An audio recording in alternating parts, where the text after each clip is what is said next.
Everyone, आज हम discuss करेंगे इलेक्ट्रोकेमिकल सेल्स क्या होते हैं। तो लास्ट टाइम हमने ये देखा था कि जो इलेक्ट्रोकेमिकल चेंजेस होते हैं वो हमारे पास दो टाइप्स के होते हैं। एक होते हैं इलेक्ट्रोकेमिकल सेल्स, दूसरे होते हैं इलेक्ट्रोलिटिक सेल्स। तो आज हम डिस्कस करेंगे कि इलेक्ट्रोकेमिकल सेल्स क्या होते हैं। तो इलेक्ट्रोकेमिकल सेल्स या इनको हम सेल्स बोलेंगे और इनको डिवाइसेस बोलेंगे। ऐसे सेल्स और ऐसे डिवाइसेस जिसमें इलेक्ट्रिकल एनर्जी प्रोड्यूस होती है, in which electrical energy is produced from chemical reactions.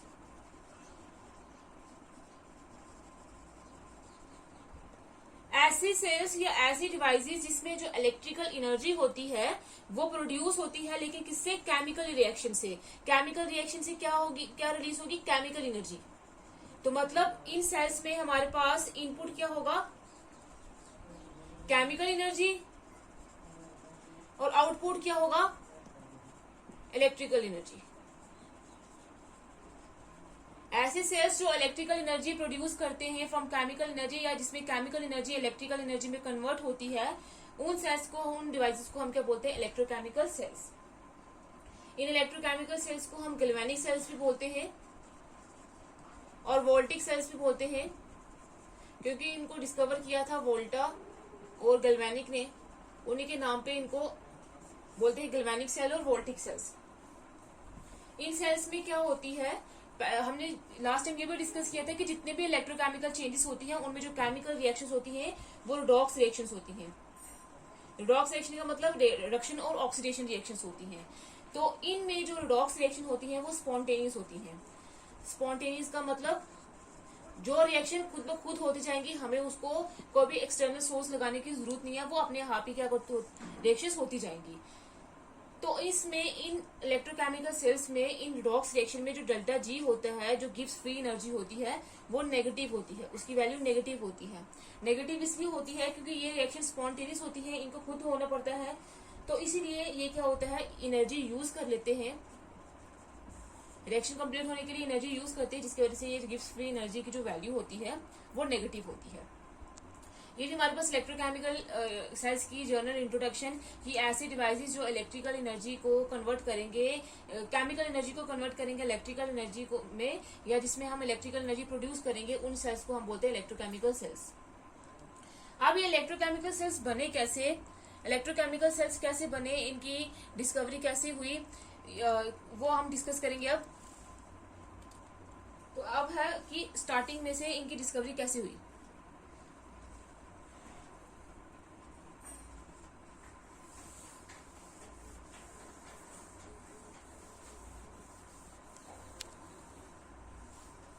तो साइंटिस्ट थे, उन्होंने क्या देखा, उन्होंने एक बीकर लिया।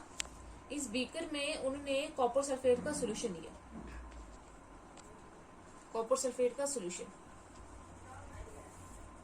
को हम हमेशा AQ से रिप्रेजेंट करते हैं, एक्वियस से। सोल्यूशन लिया, इस सोल्यूशन में उन्होंने डिप की जिंक की रॉड, जिंक मेटल की रॉड, ये आगे इसमें जिंक रॉड, ये आगे कॉपर सल्फेट सोल्यूशन जो ब्लू कलर का है। तो इस ब्लू कलर के सोल्यूशन में उन्होंने क्या किया, कॉपर सल्फेट के जो ब्लू कलर का सोल्यूशन है उसमें जिंक रॉड डिप कर दी। उसके बाद उन्होंने कुछ ऑब्जर्वेशन देखी। ये हमारे पास सोल्यूशन जिंक सल्फेट का, और ये कॉपर रॉड, जिंक रॉड। तो उन्होंने कुछ ऑब्जर्वेशन देखी जब उन्होंने जिंक रॉड को कॉपर सल्फेट के सोल्यूशन में डिप किया।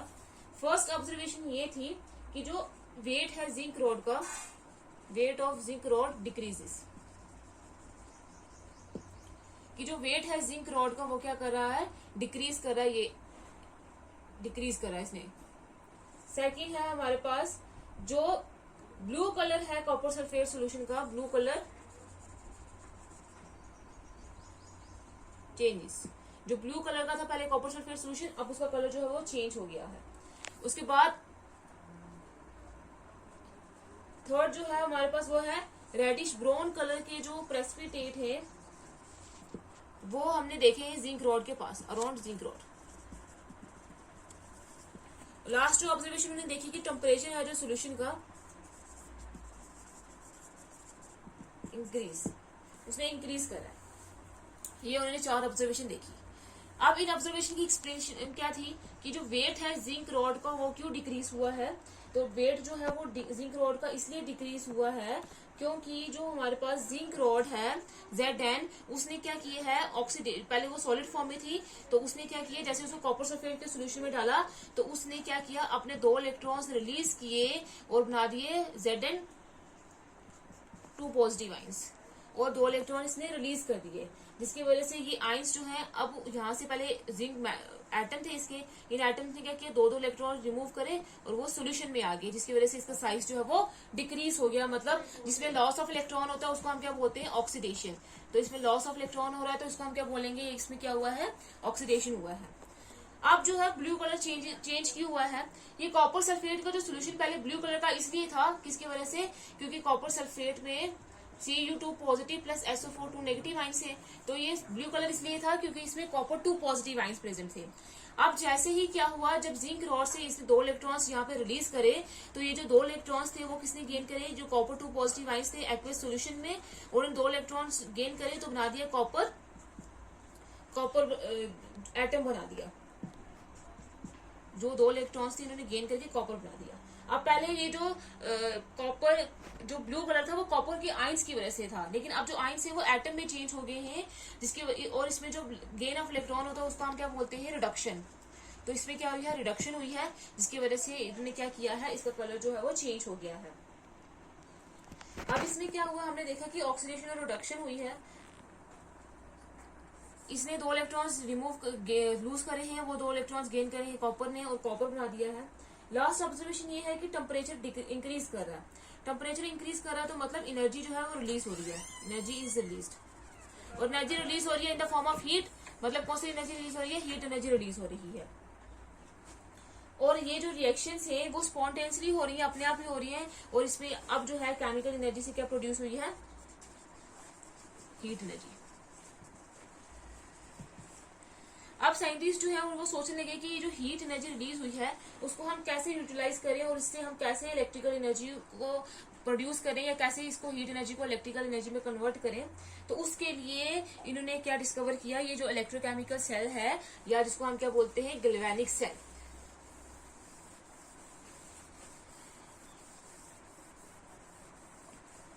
उस इलेक्ट्रोकेमिकल सेल्स, और सिर्फ डिफरेंस ये है कि इलेक्ट्रोकेमिकल सेल्स में इनको हीट एनर्जी को इलेक्ट्रिकल एनर्जी में कन्वर्ट करने के लिए, अब पहले ऑक्सीडेशन और रिडक्शन सेम बीकर में हो रहा था, कॉपर सल्फेट का सोल्यूशन जिसमें हमने लिया था उसी में हमने जिंक रॉड ली थी।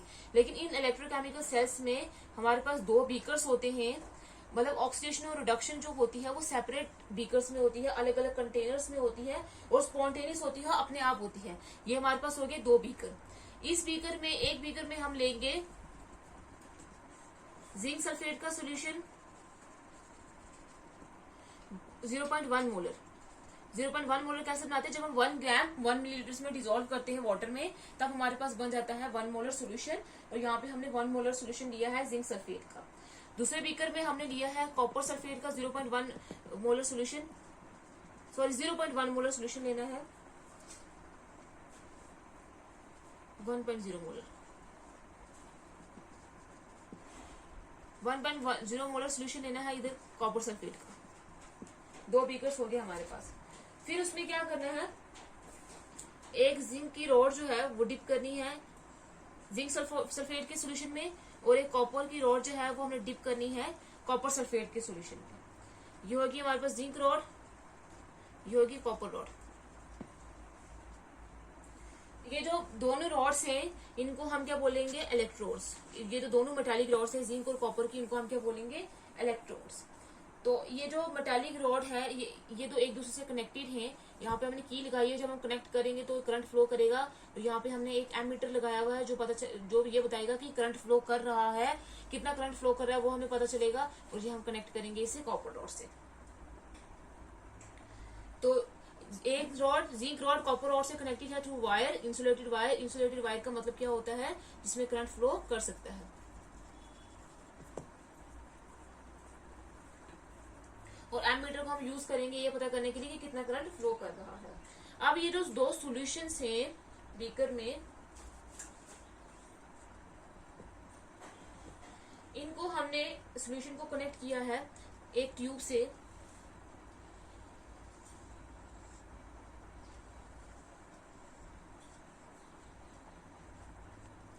ये यू शेप ट्यूब है जिसको हम सॉल्ट ब्रिज बोलते हैं। इस सॉल्ट ब्रिज को आगे हम अलग से डिस्कस करेंगे कि इसका क्या काम होता है, लेकिन ये जो दो बीकर हैं सॉल्यूशन में, दो बीकर हैं, दो बीकर के बीच में जो सॉल्यूशन है वो आपस में कनेक्टेड है थ्रू अ यू ट्यूब, जिसको हम क्या बोलेंगे, सॉल्ट ब्रिज।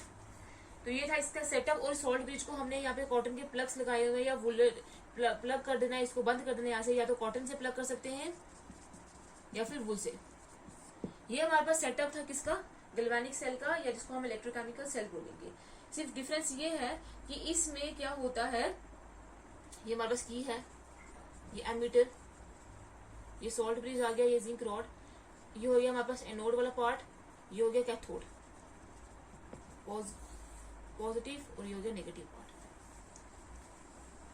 अब इसमें डिफरेंस ये है कि सिर्फ ऑक्सीडेशन जो रिडक्शन है वो अब हमारे अलग अलग बीकर्स में हो रही है। तो इसकी वर्किंग क्या है, वर्किंग में ये देखा गया कि जब सर्किट कंप्लीट होगा, की वगैरह ऑन किया होगा हमने, ये सब कनेक्ट किया होगा एक दूसरे के साथ, तो हम ये देखेंगे कि जो करंट है वो फ्लो करेगा, करंट फ्लो। और करंट जो फ्लो करेगा और वो किससे इंडिकेट है, पता हमें कैसे चलेगा, बाय एमीटर। एमीटर से ये पता चलेगा कि करंट फ्लो कर रहा है।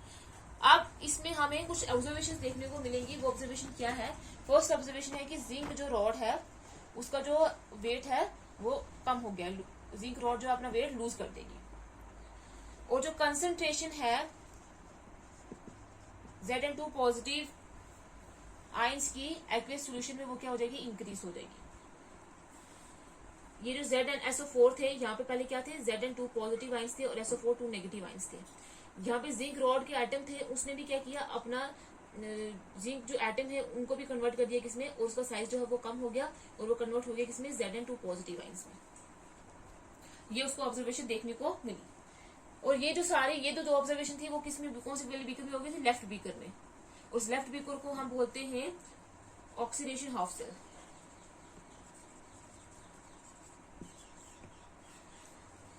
नेक्स्ट जो ऑब्जर्वेशन ये देखेगी कि कॉपर जो है डिपॉजिट हो गया कॉपर इलेक्ट्रोड में। पहले यहाँ पे जिंक सल्फेट के जो कॉपर सल्फेट के आयंस थे वो अब कन्वर्ट हो गया, वो डिपॉजिट होने लगे यहाँ पे जाके as a form of copper. ऐसे नेक्स्ट ऑब्जर्वेशन ये थी कि जो कॉपर 2 पॉजिटिव आयंस थे उनकी कंसंट्रेशन क्या कर रही थी, डिक्रीज कर रही थी सॉल्यूशन में, कॉपर सल्फेट के सॉल्यूशन में। और ये जो दो ऑब्जर्वेशन है ये कौन से वाले बीकर में हो रही थी, राइट बीकर में हो रही थी, जिसको हम रिडक्शन हाफ सेल बोलते हैं।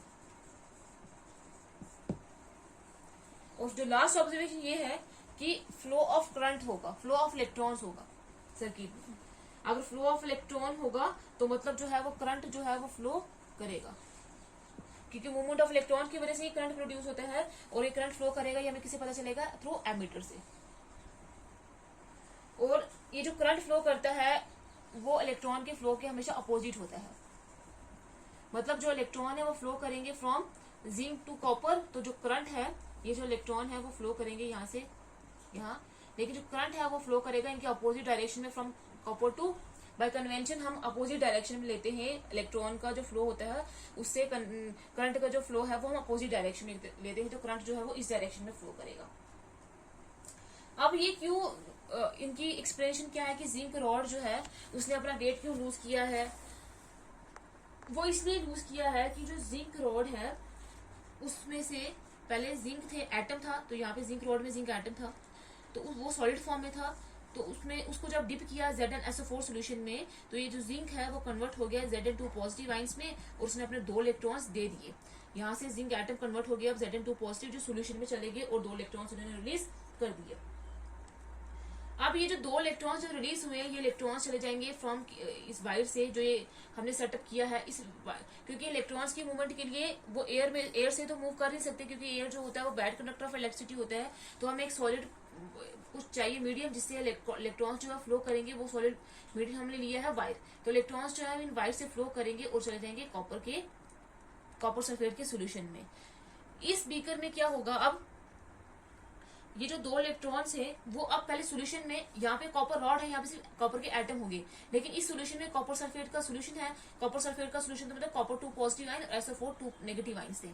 तो ये जो कॉपर 2 पॉजिटिव आयन है सॉल्यूशन में, एक्वेस सॉल्यूशन में, वो क्या करेंगे, 2 इलेक्ट्रॉन्स को जो इसने रिलीज किए हैं वो गेन करेंगे और कॉपर बना देंगे, जो कहाँ पर डिपॉजिट हो जाएगा, इस कॉपर रॉड में, क्योंकि यहाँ पे तो सॉल्यूशन है और यहाँ पे कॉपर, यहाँ पे आके डिपॉजिट हो जाएगा कॉपर रॉड पे, क्या जो हमारे पास कॉपर बना है। अब इसमें क्या हो रहा है, लॉस ऑफ इलेक्ट्रॉन हो रहा है, मतलब ऑक्सीडेशन हो रही है। तो ये जो इस बीकर को बोलते हैं हाफ सेल, इस बीकर को भी बोलेंगे हाफ सेल। उसमें ऑक्सीडेशन हो रही है तो इसको हम ऑक्सीडेशन हाफ सेल बोलेंगे। इसमें रिडक्शन हो रही है, गेन ऑफ इलेक्ट्रॉन हो रहा है, तो इसको हम रिडक्शन हाफ सेल बोलेंगे। अब जिंक रॉड से इलेक्ट्रॉन रिलीज हो रहे हैं तो इसको हम लेंगे क्या, एनोड वाला पार्ट। और ये जो कॉपर इलेक्ट्रोड है जहाँ पे इलेक्ट्रॉन एक्सेप्ट हो रहे हैं, रिडक्शन हो रही है, उसको हम बोलेंगे क्या है, वो कैथोड वाला पार्ट, पॉजिटिव वाला पार्ट। और इलेक्ट्रॉन मूव करे from zinc rod to copper rod, तो बाय कन्वेंशन करंट कहाँ से फ्लो करेगा, from copper to zinc rod. अब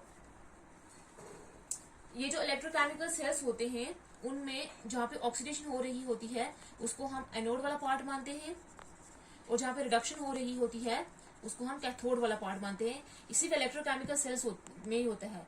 और जो एनोड वाला पार्ट होता है उसमें इलेक्ट्रॉन जो है वो रिलीज हो रहे हैं, इसलिए हम इसको नेगेटिव वाला पार्ट बोलते हैं। ऐसे हम एनोड जो वो वाला पार्ट होता है जो पॉजिटिव पार्ट होता है, लेकिन इलेक्ट्रोकेमिकल सेल्स में जो एनोड पार्ट होता है वो नेगेटिव पार्ट होता है, वो नेगेटिव टर्मिनल होता है। और जो कैथोड पार्ट होता है जहाँ पे रिडक्शन हो रही होती है, जहाँ पे गेन ऑफ इलेक्ट्रॉन्स हो रहा होता है, उसको हम पॉजिटिव पार्ट मानते हैं या पॉजिटिव टर्मिनल मानते हैं, लेकिन सिर्फ किस केस में, सिर्फ इन इलेक्ट्रोकेमिकल सेल्स में। तो इलेक्ट्रोकेमिकल सेल्स में जो इलेक्ट्रॉन है वो मूव करेंगे from negative terminal towards positive terminal, from anode towards cathode, from zinc से कहाँ जाएंगे, कॉपर की तरफ। तो जिंक को रॉड को बना दिया हमने नेगेटिव टर्मिनल और कॉपर रॉड को बना दिया हमने क्या, पॉजिटिव टर्मिनल। तो इलेक्ट्रॉन जो है वो फ्लो करेंगे फ्रॉम एनोड टू कैथोड। तो करंट जो है वो हमें कहाँ से मिलेगा, और करंट कैसे पता चलेगा, वो एमीटर से पता चलेगा, और वो फ्लो करेगा from cathode to anode, from copper rod to zinc rod. ये जो 2 कंटेनर्स हैं जिसमें ऑक्सीडेशन और रिडक्शन हो रही है उसको हमने हाफ सेल बोलना है। जिसमें ऑक्सीडेशन हो रही है उसको हम ऑक्सीडेशन हाफ सेल बोलेंगे, और जिनको हम रिडक्शन हो रही है उसको हम उसमें हम क्या बोलेंगे, रिडक्शन हाफ सेल।